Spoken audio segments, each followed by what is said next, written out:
Yo, what's up mga kailaw? For today's video, magpapalit tayo ng gulong ni Boss Bit. So ito nabili nating Pirelli Diablo ay ipapalit natin dun sa lumang gulong dun sa kay Boss Bit dahil 3 years na siyang hindi napapalitan at napakanipis na talaga ng gulong niya sa likod. So ang budget natin ay sa likod lang talaga muna. At ito nga pala yung sealant na libre sa pagbili ko doon sa gulong. At binili ko nga pala ito doon sa Speedtech. Shout out to Speedtech. Wow! Napakahusay mo.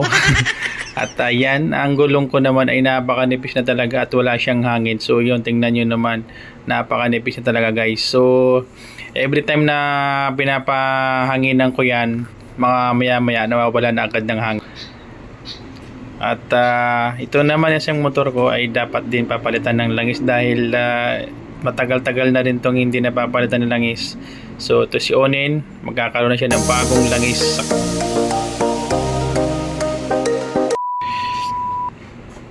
At yan na nga guys, nagpahangin ako kaso lang wala pala yung sarado yung vulcanizing. So ito manipis pa rin, flat pa rin siya. Pero anyway, tuloy pa rin tayo.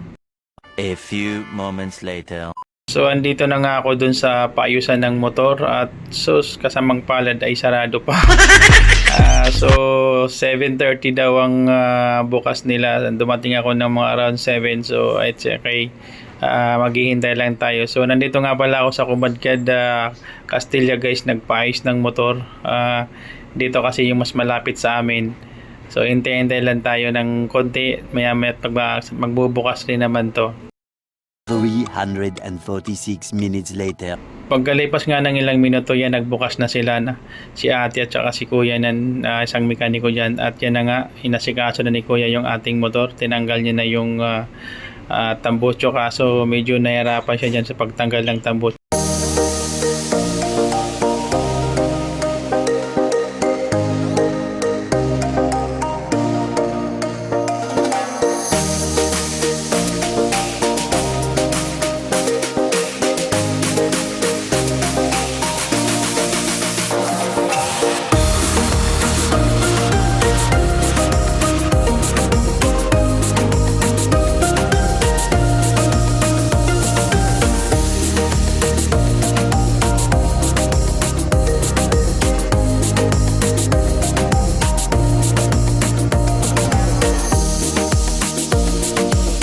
So yan guys, nilalagyan na ni kuya ng sealant yung gulong natin. Napaka-importante talaga na may sealant ang gulong natin.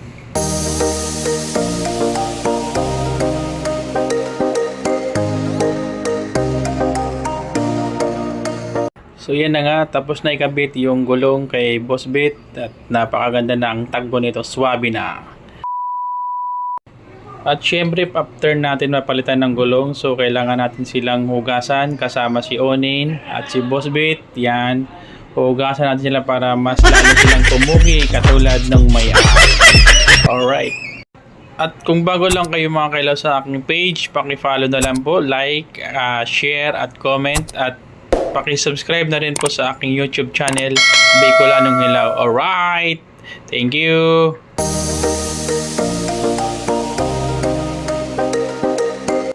Yo, pogi na naman ulit silang dalawa, si Boss Bit tsaka si Onin. Bagong ligo na sila. So yan, makinis na naman at ready na naman silang tumakbo sa mga malayon at malalapit na lugar. Alright, so yun guys, salamat sa inyong pagsubaybay at panonood sa aking mga video.